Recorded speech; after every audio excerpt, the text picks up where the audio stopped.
사랑하는 성도 여러분, 오늘 아침의 식탁을 떠올려 보십시오. 따뜻한 김이 오르는 밥그릇 앞에서 우리는 서로의 얼굴을 얼마나 바라보았습니까? 신문을 넘기는 손끝 스마트폰에 차가운 빛 한숨이 섞인 침묵.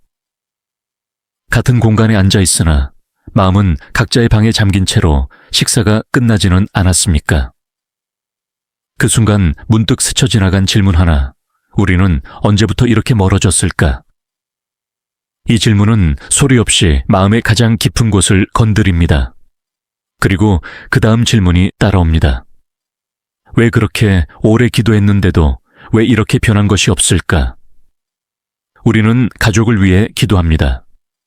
배우자를 위해, 자녀를 위해, 부모를 위해. 매일같이 같은 문장을 되뇌며 눈물로 호소합니다.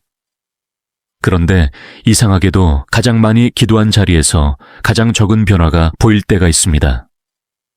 가장 간절한 기도일수록 가장 먼 응답처럼 느껴질 때가 있습니다. 이 낯선 모순 앞에서 우리는 스스로를 탓하고 신앙을 의심하고 어느새 기도의 문턱에서 지쳐 앉습니다. 그러나 오늘 이 시간 한 가지 분명히 말하고 싶습니다. 하나님은 우리의 기도를 외면하지 않으셨습니다. 응답이 없는 것이 아니라 우리가 듣지 못했을 뿐입니다. 우리는 기도의 분량을 채웠지만 기도의 언어를 배우지 못했습니다. 내 마음의 말로만 외쳤고 하나님의 마음으로 말하는 법을 잊었습니다. 말씀을 암송했지만 말씀으로 살아내지 못했고 구절을 붙잡았지만 그 구절이 우리의 선택과 태도를 인도하게 허락하지 않았습니다.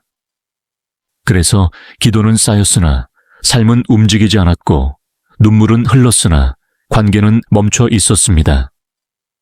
오늘 우리는 방향을 바꾸려 합니다. 내 말이 아니라 하나님의 말로 바람이 아니라 약속으로 요구가 아니라 순종으로 기도하려 합니다. 그때 비로소 기적은 시작됩니다.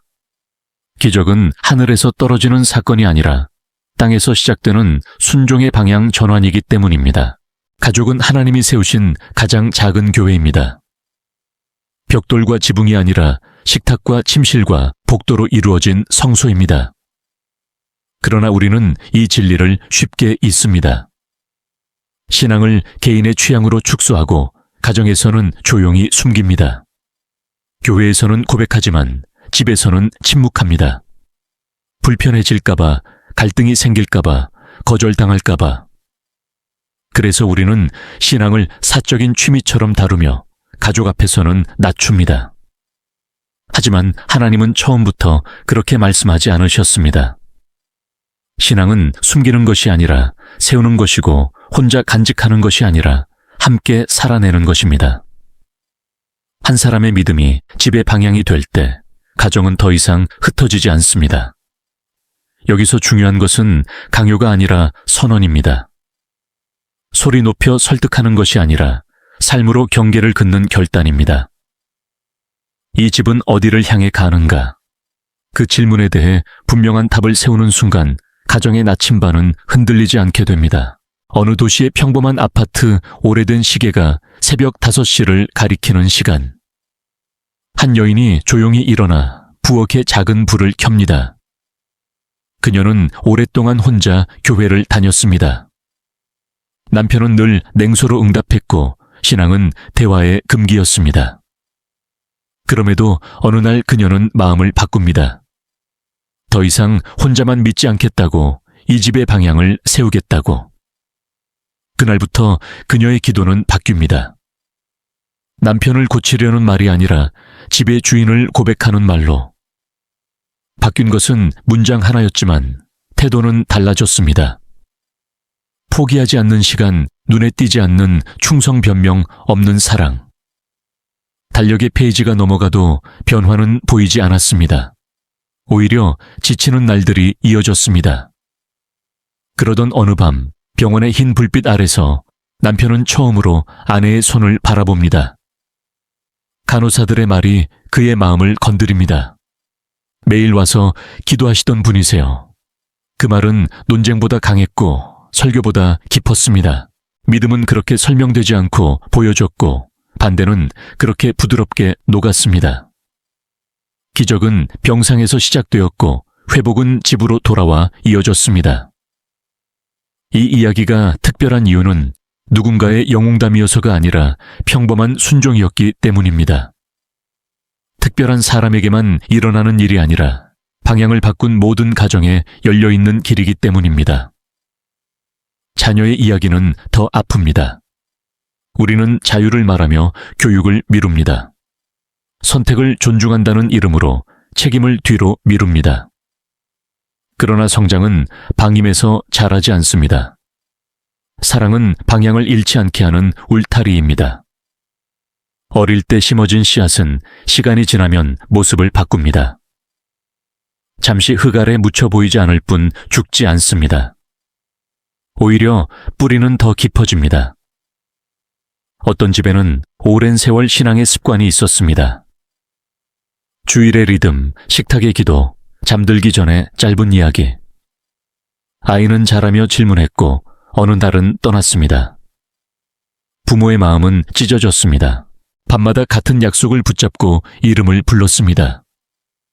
변화는 더디었습니다. 오히려 아이는 세상에 깊이 빠져들었습니다. 그러다 어느 순간 삶의 무게가 아이를 주저앉혔습니다. 그때 오래전 외웠던 한 문장이 어둠 속에서 떠올랐습니다. 쉬게 하겠다는 약속. 아이는 무릎을 꿇었고 집으로 돌아왔습니다. 이 귀환은 우연이 아니었습니다. 수년 전 심어둔 씨앗에 시간표가 도래한 것이었습니다. 부모의 역할은 결과를 통제하는 것이 아니라 씨앗을 심고 물을 주는 것입니다. 자라게 하는 이는 하나님이십니다. 그러나 우리는 종종 방법에서 넘어집니다. 옳은 내용을 틀린 방식으로 전달합니다. 화가 앞서고 비교가 뒤따릅니다. 사랑을 증명하려다 상처를 남깁니다. 아이의 마음은 작고 연약하여 강한 손길에 쉽게 다칩니다. 가르침은 권력이 아니라 관계에서 흐릅니다. 주님이 그러하셨듯 본을 보이는 길은 느리지만 깊습니다. 한 어머니가 있었습니다. 딸은 교회를 멀리했고 싸움은 일상이 되었습니다. 어느 날 어머니는 깨달았습니다. 고쳐야 할 대상이 아이가 아니라 자신의 태도였음을. 그날 이후 그녀는 목소리를 낮추고 무릎을 꿇었습니다. 설득 대신 기도를 요구 대신 기다림을 택했습니다. 그리고 편지 한 장으로 마음을 열었습니다. 사랑은 강요하지 않겠다는 선언이 아이의 마음을 움직였습니다. 변화는 하루아침에 오지 않았지만 방향은 분명해졌습니다. 아이는 다시 문을 열고 나왔고 믿음은 강요가 아니라 선택으로 돌아왔습니다. 부부의 관계는 또 다른 시험대입니다. 시간은 사랑을 증명하기도 하지만 방치하면 거리를 벌리기도 합니다. 대화는 줄고 오해는 늘고 함께 있어도 외롭습니다. 우리는 상대의 변화를 기도하지만 이해의 기도를 잇습니다. 그러나 둘이 하나라는 약속은 감정이 아니라 결단입니다. 한 몸이라는 말은 책임의 언어입니다. 내 몸을 다루듯 상대를 다루라는 요청입니다. 어떤 부부는 오랜 세월남처럼 살았습니다. 그러다 한 말씀 앞에서 멈춰 섰습니다. 한 몸, 그 말이 가슴에 박혔습니다. 사과는 늦었지만 진심이었고 변화는 작았지만 꾸준했습니다. 손을 잡는 일이 어색했지만 그 어색함을 넘어서자 웃음이 돌아왔습니다. 회복은 거창한 이벤트가 아니라 매일의 선택에서 자랍니다. 이 모든 이야기를 관통하는 한 가지 진실이 있습니다. 가정의 회복은 기술이 아니라 방향입니다. 하나님을 중심에 두는 선택 말씀으로 말하는 기도 삶으로 증거하는 믿음. 오늘 우리는 이 방향으로 첫 발을 내딛습니다.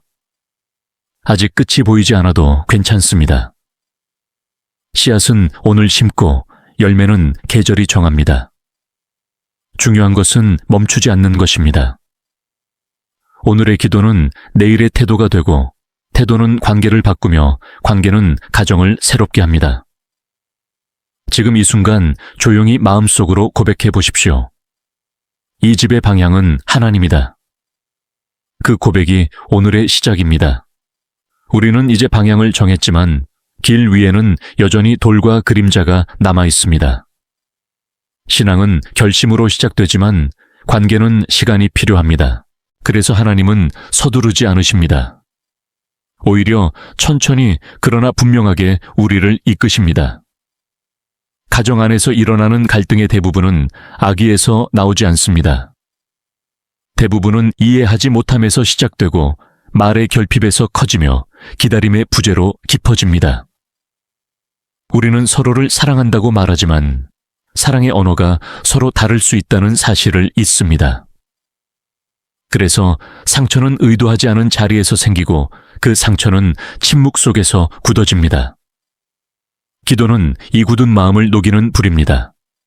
그러나 그 불은 소리보다 온기로 작동합니다. 부모와 자녀 사이에서도 마찬가지입니다. 우리는 좋은 것을 주고 싶어 하지만 아이가 받아들일 준비가 되었는지는 묻지 않습니다. 믿음은 강제로 이식되지 않습니다. 신앙은 강요될 때, 저항이 되고 존중될 때 뿌리가 됩니다. 아이의 마음을 여는 열쇠는 정답이 아니라 신뢰입니다. 그래서 성경은 먼저 노엽게 하지 말라고 말합니다. 노엽게 한다는 것은 화를 내는 것만을 의미하지 않습니다. 좌절하게 만드는 모든 태도 비교하는 시선 기대를 빌미로 한 압박이 모두 여기에 포함됩니다. 아이는 완벽해지기 위해 자라는 존재가 아니라 사랑받기 위해 자라는 존재입니다. 사랑이 안전한 공간을 만들 때 신앙은 그 안에서 자연스럽게 호흡합니다. 어느 가정에서는 아버지가 변화를 시작했습니다. 그는 말수가 적었고 신앙에 대해선 늘 뒤에 서 있었습니다. 아이들에게 교회를 가라고 말한 적도 거의 없었습니다. 그러나 그는 매일 같은 시간에 식탁에 앉아 짧게 기도했습니다. 길지 않았고 웅변도 아니었습니다. 오늘도 지켜주셔서 감사합니다. 그 문장은 반복되며 집의 공기를 바꿨습니다. 아이들은 질문하기 시작했고 아버지는 답을 강요하지 않았습니다. 함께 읽고 함께 고민했습니다. 신앙은 그렇게 대화의 언어가 되었고 집은 질문이 허용되는 교실이 되었습니다.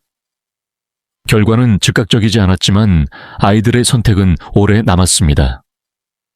떠날 때도 있었고 돌아올 때도 있었습니다. 그러나 돌아오는 길이 닫히지 않았다는 사실이 중요했습니다. 부부의 대화 역시 회복의 관건입니다. 말이 줄어들수록 오해는 늘어납니다. 침묵은 평화처럼 보이지만 사실은 단절의 다른 이름일 때가 많습니다. 하나님은 부부에게 같은 생각을 요구하지 않으셨습니다. 대신 같은 방향을 요구하셨습니다. 방향이 같다면 속도는 달라도 괜찮습니다. 그래서 기도는 상대를 바꾸는 주문이 아니라 나를 낮추는 훈련입니다. 이해하게 해달라는 기도는 관계를 여는 문이 됩니다. 이해는 동의가 아니라 존중입니다. 동의하지 않아도 존중할 수 있을 때 대화는 다시 흐르기 시작합니다. 어떤 부부는 오랜 갈등 끝에 함께 무릎을 꿇었습니다. 처음엔 어색했고 말문도 막혔습니다. 그러나 침묵 속에서 손을 잡는 순간 오래 묻혀있던 감정이 떠올랐습니다. 눈물이 흘렀고 말보다 기도가 앞섰습니다. 기도는 변명을 허락하지 않습니다. 하나님 앞에서 우리는 모두 연약한 사람일 뿐입니다. 그 자리에서 나온 사과는 방어가 없었고 그래서 진실했습니다. 하루의 끝에 함께 기도하는 습관은 하루의 상처를 그날에 봉합하게 했습니다. 상처가 곪지 않도록 하는 가장 좋은 방법은 늦지 않게 드러내는 것입니다. 부모 공경의 문제는 더 복잡해 보입니다. 존경과 독립 사이의 긴장 사랑과 거리의 균형. 우리는 성인이 되었지만 여전히 부모의 말 한마디에 흔들립니다.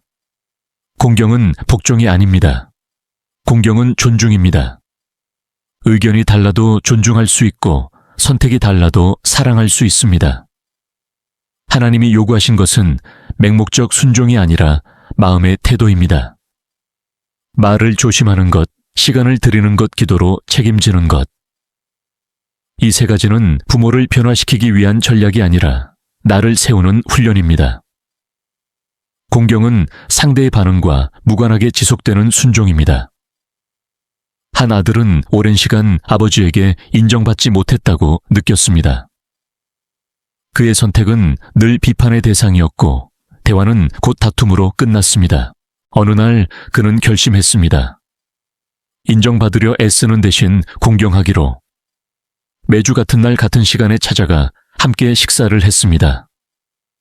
긴 설명도 설득도 하지 않았습니다. 그저 함께 시간을 보냈습니다. 말수가 늘지 않아도 괜찮았습니다. 침묵이 적대가 아닌 동행이 되기까지 시간이 필요했을 뿐입니다. 그러다 어느 날 아버지가 먼저 질문했습니다. 너는 왜 그 길을 가니?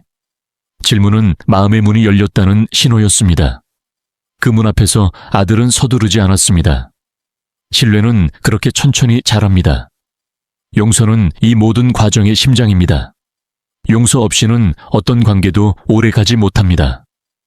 특히 가족 안에서의 상처는 깊고 오래 남습니다. 기억은 반복되고 분노는 합리화됩니다. 용서는 감정의 문제로 오해되기 쉽지만 사실은 선택의 문제입니다. 우리는 용서할 수 없다고 말하지만 더 정확히 말하면 용서하기를 선택하지 않았을 뿐입니다. 하나님이 우리를 용서하신 방식은 감정의 충만함이 아니라 십자가라는 결단이었습니다. 용서는 과거를 지우는 일이 아니라 미래를 열어주는 일입니다. 상처를 부인하지 않되 상처가 나를 지배하지 않게 하는 선택입니다. 어떤 시어머니는 며느리와의 관계에서 오랜 침묵을 견뎠습니다. 말 한마디가 오해가 되었고 오해는 단절로 이어졌습니다. 그녀는 기도했지만 기도는 상대의 변화를 요구하는 말로 가득했습니다. 그러다 어느 집회에서 한 문장이 마음을 찔렀습니다. 너는 이미 용서받았다. 그 말 앞에서 그녀는 자신을 보았습니다. 완벽하지 않았던 자신, 이해받지 못했던 자신, 그럼에도 용서받았던 자신. 그날 밤 그녀는 선택했습니다. 먼저 손을 내밀기로. 변명 없는 사과는 상대의 방어를 무너뜨렸고 눈물은 관계의 언어가 되었습니다. 용서는 기적을 보장하지 않지만 기적이 들어올 문을 엽니다. 이제 우리는 알게 됩니다. 가정의 회복은 7가지 비밀이 아니라 하나의 방향입니다. 하나님을 중심에 두고 말씀으로 기도하며 삶으로 증거하고 사랑으로 기다리는 방향. 이 길은 빠르지 않지만 확실합니다. 오늘도 같은 질문이 떠오를 수 있습니다. 언제 변할까? 그러나 더 중요한 질문은 이것입니다. 나는 오늘 어떤 방향으로 한 걸음을 내딛었는가? 변화는 어느 날 갑자기 보이지만 그날을 만드는 것은 매일의 작은 선택입니다. 지금 이 순간 당신의 가정에 아직 해결되지 않은 문제가 있다면 괜찮습니다. 해결은 목표가 아니라 과정입니다. 중요한 것은 포기하지 않는 것입니다. 기도는 결과를 당겨오는 도구가 아니라 나를 결과에 맞게 빚는 과정입니다. 오늘의 기도가 내일의 태도가 되고 태도가 쌓여 관계가 됩니다. 그리고 어느 날 돌아보면 이미 길은 열려 있을 것입니다. 우리는 그 길을 함께 걷고 있습니다. 혼자가 아닙니다. 이 확신이 오늘의 숨을 깊게 합니다. 길은 계속됩니다. 그러나 이제 우리는 길 위에서 무엇을 보아야 하는지 조금 더 분명히 알게 되었습니다. 변화는 언제나 눈에 띄는 소리로 오지 않습니다. 오히려 아주 작은 균열처럼 시작됩니다. 말 한마디가 달라지고 반응 하나가 늦어지며 선택 하나가 이전과 다른 방향을 향합니다. 이 작은 차이들이 쌓여 어느 날 큰 전환이 됩니다. 그래서 신앙의 성장은 드라마가 아니라 훈련에 가깝습니다. 매일의 반복 속에서 마음의 근육이 길러지고 그 근육이 관계를 지탱합니다. 우리는 종종 왜 나만 노력해야 하나 라는 질문 앞에 섭니다. 이 질문은 정직합니다. 사랑은 공평하지 않게 느껴질 때가 많습니다. 그러나 하나님은 공평함보다 충실함을 묻습니다. 결과의 균형이 아니라 마음의 방향을 보십니다. 먼저 손을 내미는 사람이 손해보는 것처럼 보일 수 있지만 사실 그 사람이 관계의 주도권을 잡습니다. 먼저 낮아지는 사람은 패배자가 아니라 길을 여는 사람입니다. 이 진리는 가정 안에서 특히 강력합니다. 누군가 한 사람만 방향을 바꾸어도 집의 공기는 달라집니다. 말의 습관을 돌아보아야 합니다. 말은 생각의 열매이자 관계의 기후입니다.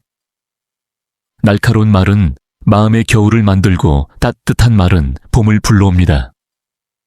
우리는 종종 사실을 말한다고 생각하지만 사실의 전달보다 중요한 것은 태도입니다. 같은 진실도 사랑으로 전해질 때 살리고 분노로 전해질 때 죽입니다. 그래서 침묵이 필요한 순간이 있고 용기가 필요한 순간이 있습니다. 지혜는 무엇을 말할지보다 언제 말할지를 아는 능력입니다. 기도는 이 지혜를 훈련시킵니다. 기도 속에서 우리는 말하기 전에 듣는 법을 배웁니다. 가정의 리듬을 회복하는 것도 중요합니다. 리듬은 규칙이 아니라 숨입니다.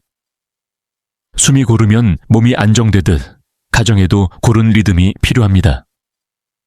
함께 먹는 식사 하루의 끝에 나누는 짧은 감사 주간의 작은 약속.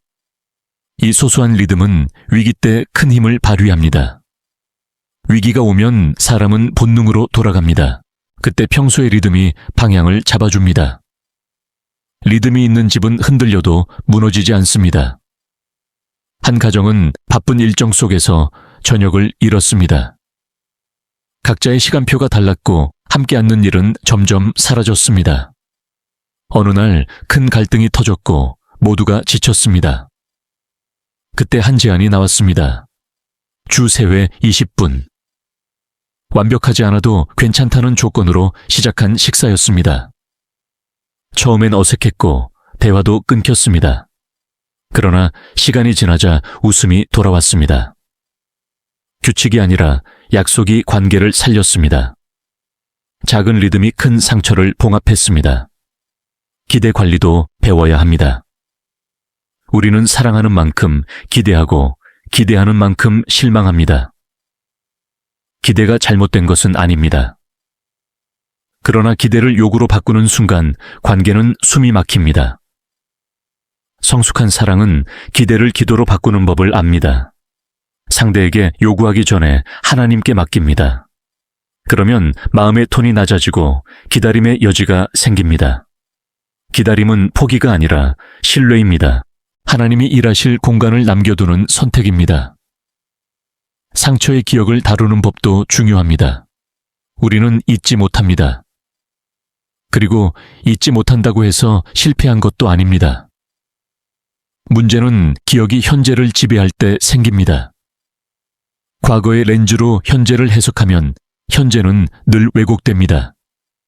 그래서 우리는 기억을 정리해야 합니다. 상처를 이름 붙이고 책임을 구분하고 경계를 세웁니다. 용서는 경계를 없애는 것이 아니라 경계를 건강하게 만드는 과정입니다. 다시 상처받지 않기 위해 침묵하는 것이 아니라 지혜롭게 말하는 법을 배우는 것입니다. 한 남편은 오래전의 배신을 잊지 못했습니다. 용서했다고 말했지만 말다툼이 있을 때마다 과거는 소환되었습니다.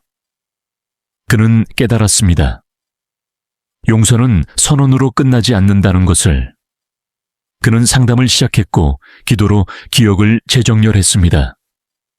상처의 주도권을 과거에서 현재로 옮겼습니다. 경계는 분명해졌고 대화는 안전해졌습니다. 신뢰는 완전히 회복되지 않았지만 회복을 향한 길은 열렸습니다. 이것이 현실적인 은혜입니다. 완벽이 아니라 전진. 가정 밖의 압력도 무시할 수 없습니다. 일경제건강사회의 소음은 집 안으로 스며듭니다. 우리는 집을 피난처로 만들 수도 있고 전쟁터로 만들 수도 있습니다. 선택은 우리의 태도에 달려 있습니다.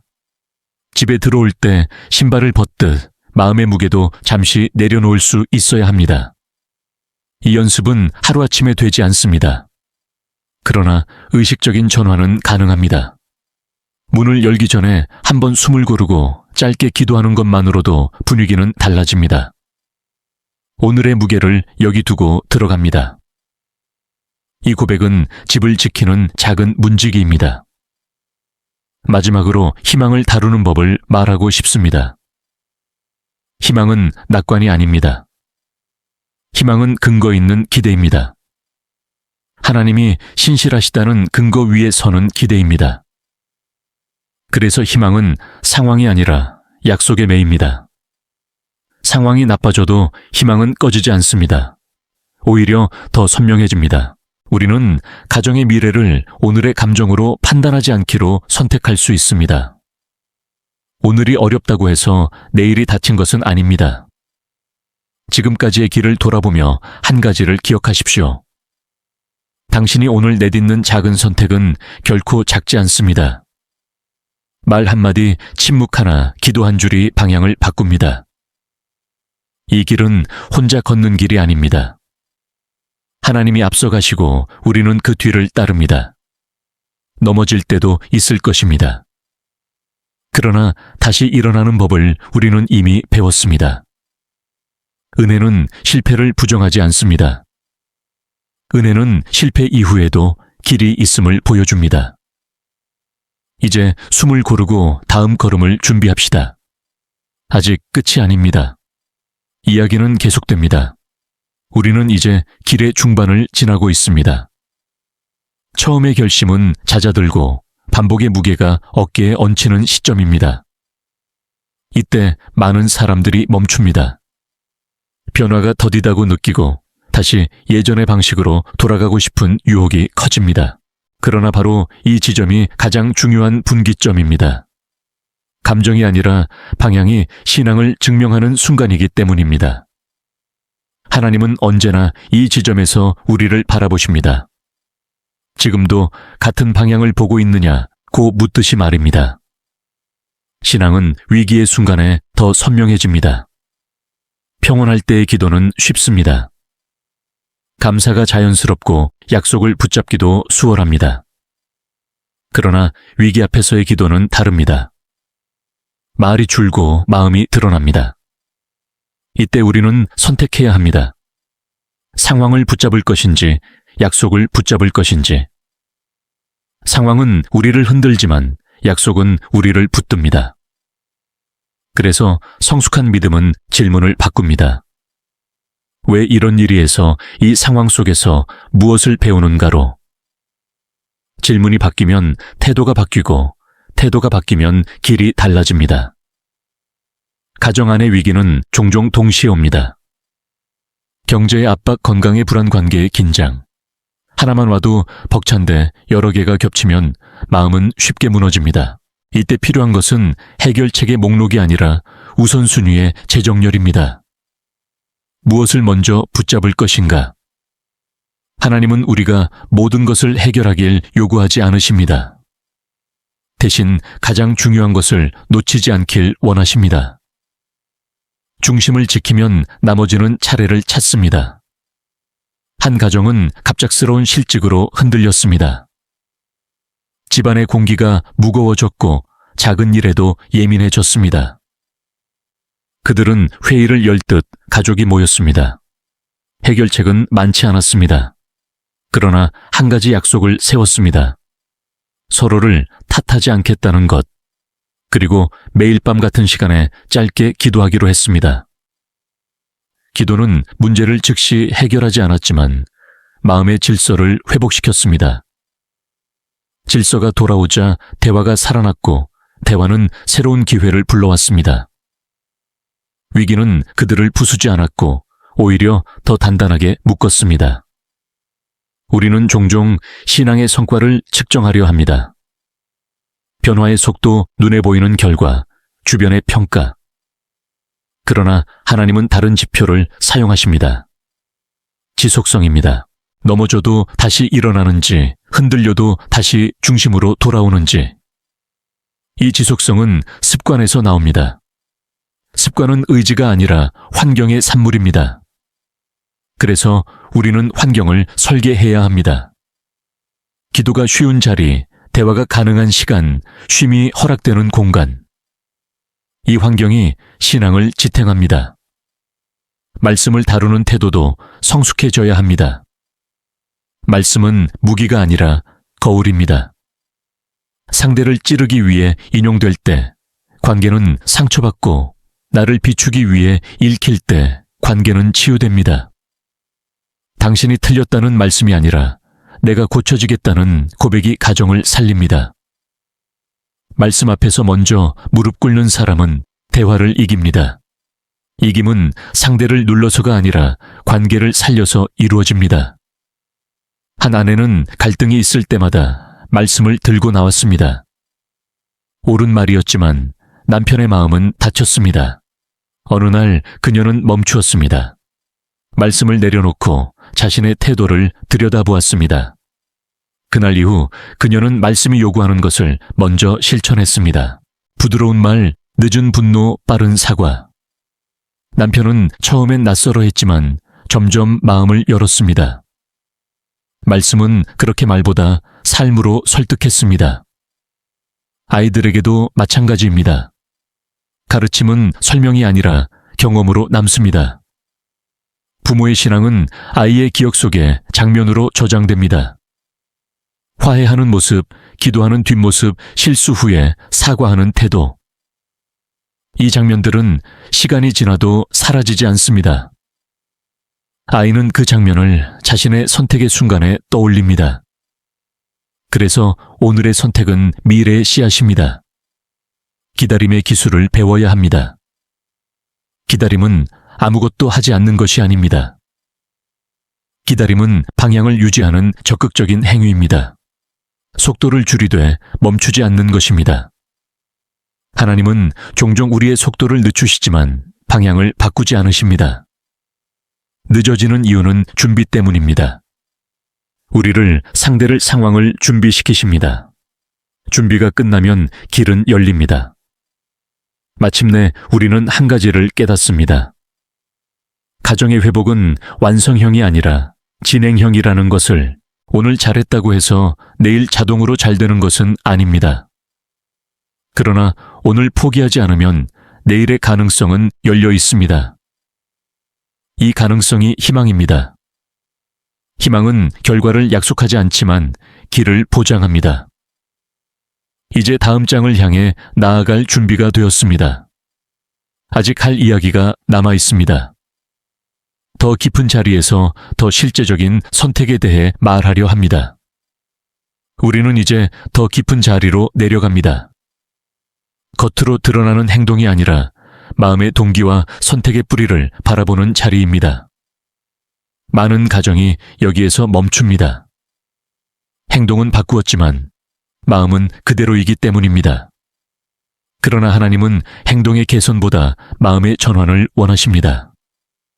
마음이 바뀌면 행동은 따라오지만 행동만 바꾸면 오래 가지 않습니다. 그래서 이 단계는 느리고 때로는 아프지만 반드시 거쳐야 할 길입니다. 통제의 문제를 이야기해야 합니다. 우리는 사랑한다는 이유로 통제합니다. 염려라는 이름으로 간섭하고 책임이라는 이름으로 지배합니다. 그러나 통제는 신뢰의 반대편에 있습니다. 신뢰가 없는 곳에 통제가 자랍니다. 하나님은 우리를 통제하지 않으십니다. 선택을 허락하시고 결과를 함께 감당하십니다. 이 방식이 사랑의 본질입니다. 가정에서도 마찬가지입니다. 통제에서 신뢰로 이동하는 순간 관계는 숨을 쉽니다. 한 어머니는 아들의 모든 선택을 관리했습니다. 성적 친구 일정, 사랑이라고 믿었습니다. 그러나 아들은 점점 숨을 곳을 찾았습니다. 거짓말은 방패가 되었고 침묵은 피난처가 되었습니다. 어느 날 어머니는 깨달았습니다. 자신의 염려가 아들의 성장을 막고 있음을 그녀는 물러났습니다. 모든 것을 내려놓은 것이 아니라 통제의 자리를 하나님께 돌려드렸습니다. 질문은 남겼고 감시는 거두었습니다. 관계는 즉시 좋아지지 않았습니다. 그러나 공기는 달라졌습니다. 신뢰의 공간이 생겼고 아들은 스스로 돌아올 길을 찾았습니다. 책임의 경계도 분명히 해야 합니다. 우리는 종종 다른 사람의 감정까지 책임지려 합니다. 그 결과 지치고 분노합니다.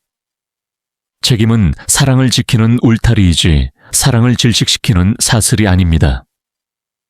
내 몫과 상대의 몫을 구분할 때 관계는 건강해집니다. 나는 내 선택과 태도에 책임지고 상대의 선택은 존중합니다. 이 경계가 서면 죄책감과 분노의 악순환은 멈춥니다. 사과의 언어를 다시 배워야 합니다. 미안하지만 이라는 말은 사과가 아닙니다. 변명이기 때문입니다. 진짜 사과는 이유를 설명하지 않습니다. 상처를 인정하고 책임을 받아들입니다. 짧고 명확합니다. 내가 잘못했다. 이 문장은 관계를 다시 세우는 기둥입니다. 자존심은 무너지지만 신뢰는 세워집니다. 가정에서는 특히 이 사과의 힘이 큽니다. 권위는 실수하지 않음에서 오지 않고 실수 후의 태도에서 옵니다. 한 아버지는 오랫동안 사과를 모르는 사람이었습니다. 그는 가장이었고 권위는 흔들려서는 안 된다고 믿었습니다. 그러나 어느 날 아이 앞에서 자신의 실수를 인정했습니다. 방어하지 않았고 설명하지 않았습니다. 그 순간 아이의 눈이 바뀌었습니다. 존경은 두려움이 아니라 진실에서 태어났습니다. 그날 이후 대화의 문이 열렸습니다. 사과는 약함의 고백이 아니라 강함의 증거였습니다. 용납의 범위를 넓히는 것도 필요합니다. 우리는 다름을 위협으로 오해합니다. 그러나 다름은 배움의 기회입니다. 같은 방향을 보도해 다른 방식으로 걷는 것을 허락해야 합니다. 이 허락이 창의성을 살리고 관계를 풍성하게 합니다. 가정은 동일성을 강요하는 조직이 아니라 다양성을 품는 공동체입니다. 중심만 분명하면 표현은 다양해도 괜찮습니다. 마음의 회복은 쉼에서 옵니다. 쉼은 일을 하지 않는 것이 아니라 의미 없는 분주함을 멈추는 것입니다. 쉼이 없는 가정은 작은 일에도 폭발합니다. 그래서 쉼은 사치가 아니라 의무입니다. 함께 쉬는 법을 배워야 합니다. 산책 음악, 조용한 시간. 이 쉼의 순간에 말보다 중요한 것은 존재입니다. 함께 있다는 사실이 마음을 안정시킵니다. 마침내 우리는 이 질문으로 돌아옵니다. 나는 오늘 무엇을 내려놓았는가? 내려놓음은 포기가 아니라 위임입니다. 하나님께 맡기는 용기입니다. 우리가 내려놓을 때 하나님은 일하십니다. 우리가 통제하려 할수록 길은 막히고 신뢰할수록 길은 열립니다. 이제 마지막을 향해 가고 있습니다. 그러나 끝은 결론이 아니라 시작입니다.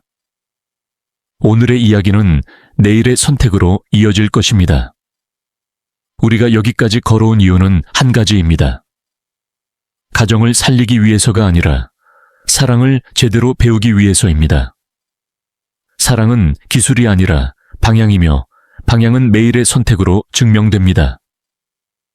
다음 장에서는 이 모든 것을 한자리에서 묶어 내일 바로 실천할 수 있는 선택으로 정리하려 합니다. 이제 우리는 마지막 문턱에 서 있습니다. 여기까지 걸어온 길은 결론을 위한 준비가 아니라 시작을 위한 정돈이었습니다. 신앙과 관계는 이해로 완성되지 않습니다. 선택으로 살아낼 때 비로소 의미를 갖습니다. 그래서 이 장에서는 오늘 바로 아주 작게라도 실행할 수 있는 선택을 이야기하려 합니다. 거창한 계획이 아니라 지금 손에 잡히는 한 걸음입니다. 첫째 하루에 문턱을 바꾸는 선택입니다. 집에 들어오는 순간은 관계의 전환점입니다. 문을 열기 전 한 번 숨을 고르십시오. 마음속으로 짧게 고백하십시오. 오늘의 무게를 여기 두고 들어갑니다. 이 한 문장은 집의 공기를 바꿉니다. 가족을 만나는 첫 표정이 그날의 방향을 정합니다. 미소 하나, 눈맞춤 하나가 신뢰를 씁니다. 둘째 말의 속도를 늦추는 선택입니다. 대답하기 전에 한 박자 멈추십시오. 즉각적인 반응은 종종 과거의 상처에서 나옵니다. 잠깐의 침묵은 지혜를 부릅니다. 말은 줄여도 태도는 선명할 수 있습니다. 지금은 듣고 싶어. 이 말은 대화를 닫는 것이 아니라 더 안전한 대화를 여는 선언입니다. 셋째, 하루 한 번의 감사 선택입니다. 길지 않아도 됩니다. 식탁에서 잠들기 전에 혹은 메시지 한 줄로 감사는 상황을 미화하지 않습니다. 시선을 바로잡습니다. 무엇을 잃었는지보다 무엇이 남아있는지를 보게 합니다. 감사는 마음의 균형을 회복시키는 가장 빠른 길입니다. 넷째, 사과를 미루지 않는 선택입니다. 깨달았다면 오늘 하십시오. 사과는 타이밍입니다. 늦어질수록 방어는 단단해집니다. 짧고 명확하게 말하십시오. 내가 잘못했다. 미안하다. 이유를 붙이지 마십시오. 진실한 사과는 설명을 필요로 하지 않습니다. 다섯째, 기도의 방향을 바꾸는 선택입니다. 상대를 바꾸려는 기도에서 나를 낮추는 기도로, 요구에서 위임으로, 이 상황에서 내가 먼저 해야 할 것을 보게 해달라. 이 기도는 관계의 주도권을 하나님께 돌려드립니다. 그리고 놀랍게도 그 순간부터 길이 열리기 시작합니다. 여섯째, 리듬을 지키는 선택입니다. 완벽한 규칙이 아니라 지속 가능한 약속을 정하십시오. 주 3번 20분에 함께하는 시간, 하루의 끝 2분의 침묵과 감사. 리듬은 위기 때 방향을 잡아줍니다. 오늘 지킨 작은 약속이 내일의 큰 안전망이 됩니다. 일곱째, 경계를 존중하는 선택입니다. 사랑은 모든 것을 대신해 주는 것이 아닙니다. 각자의 책임을 존중하는 것입니다. 내 몫에 충실하고 상대의 선택을 하나님께 맡기십시오. 이 경계는 관계를 차갑게 하지 않습니다. 오히려 숨쉴 공간을 만들어줍니다. 여덟째, 기다림을 연습하는 선택입니다. 속도를 줄이되 멈추지 마십시오. 변화의 씨앗은 보이지 않는 시간에 자랍니다. 오늘 물을 주고 내일 햇빛을 기다리십시오. 기다림은 포기가 아니라 신뢰입니다. 아홉째, 쉼을 허락하는 선택입니다. 함께 쉬는 시간을 일정에 넣으십시오. 산책, 음악, 조용한 존재의 공유. 말이 없어도 괜찮습니다. 함께 있음 자체가 회복입니다. 쉼은 사치가 아니라 책임입니다. 마지막으로 방향을 매일 확인하는 선택입니다. 밤이 오면 스스로에게 물어보십시오. 오늘 나는 어떤 방향으로 걸었는가? 완벽했는지 묻지 마십시오. 포기하지 않았는지만 확인하십시오. 넘어졌다면 다시 일어나면 됩니다. 은혜는 다시 시작할 수 있는 용기를 줍니다. 이 모든 선택은 크지 않습니다. 그러나 방향은 분명합니다. 가정의 회복은 어느 날 갑자기 완성되지 않습니다. 대신 매일의 작은 선택이 쌓여 어느 날 이미 와 있음을 발견하게 됩니다. 오늘의 한 걸음이 내일의 길이 됩니다. 이제 마지막으로 고백합시다. 소리 내지 않아도 됩니다. 마음으로 충분합니다. 이 집의 중심은 하나님이다. 오늘도 그 방향으로 걷겠다. 이 고백으로 우리는 다시 길 위에 섭니다. 이야기는 여기서 멈추지만 삶은 계속됩니다.